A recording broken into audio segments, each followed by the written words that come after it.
Hello everyone and welcome to the channel. आपने किराया बढ़ते हुए तो हमेशा ही सुना होगा, लेकिन किराया घटते हुए नहीं देखा होगा।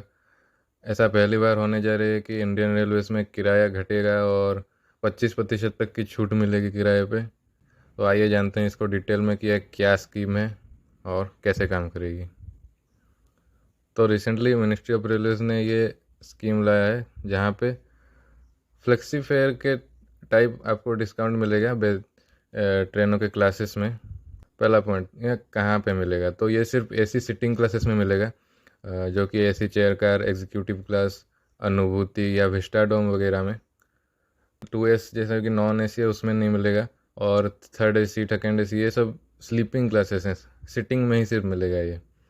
दूसरा पॉइंट कि इसमें सिर्फ 25% तक की ज़्यादातर छूट मिलेगी, और वो भी बेसिक फेयर के ऊपर। और जो उसके बाद रहता है सुपर फास्ट चार्ज, जीएसटी या कैटरिंग चार्ज, वो सब इंक्लूडेड नहीं होंगे।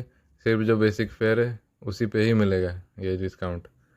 जैसे कि अगर आपको मैं यहाँ पे दिखाऊँ, ये वंदे भारत एक्सप्रेस गुवाहाटी से जलपाईगुड़ी में बेसिक फेयर है आपका 788, लेकिन टोटल अमाउंट 1225। तो डिस्काउंट 788 के हिसाब से कैलकुलेट होगा कि अगर डिसाइड किया गया 20% डिस्काउंट, तो 788 का 20% ही काउंट होगा और वही माइनस होगा। 1225 से माइनस नहीं होगा। ठीक है।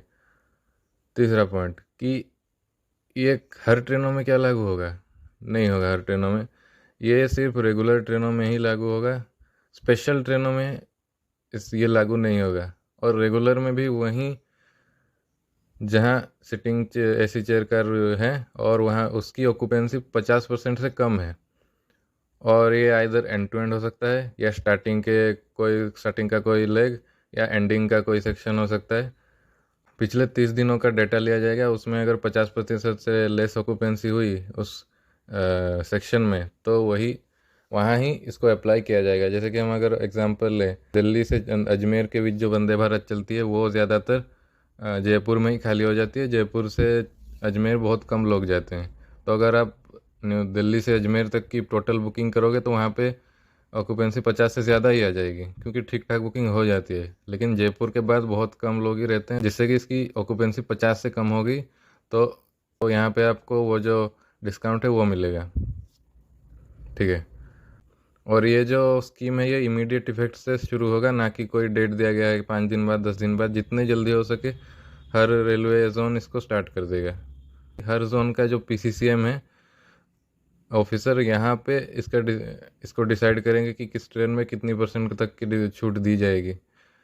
ये उनके ऊपर डिपेंड करता है। और अगर 2 जोन में से होकर ट्रेन चल रही है, जैसे कि हावड़ा पुरी वंदे भारत हो गया, इसमें आप बुकिंग कर रहे हो जाजपुर से खड़गपुर तक, तो जाजपुर आता है इकोर के अंदर, खड़गपुर आता है एसीआर के अंदर। तो एसीआर और इकोर के मिलके 2 पीसीसीएम उसको डिसाइड करेंगे कि कितना फेयर रिड्यूस किया जाएगा।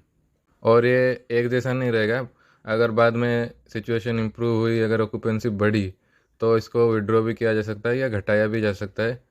कि मान लो पहले 20% ऑक्यूपेंसी थी, वो लोग 25% डिस्काउंट दे रहे थे, और अभी ऑक्यूपेंसी हो गई 40%, तो वो डिस्काउंट घट के 15% हो गई।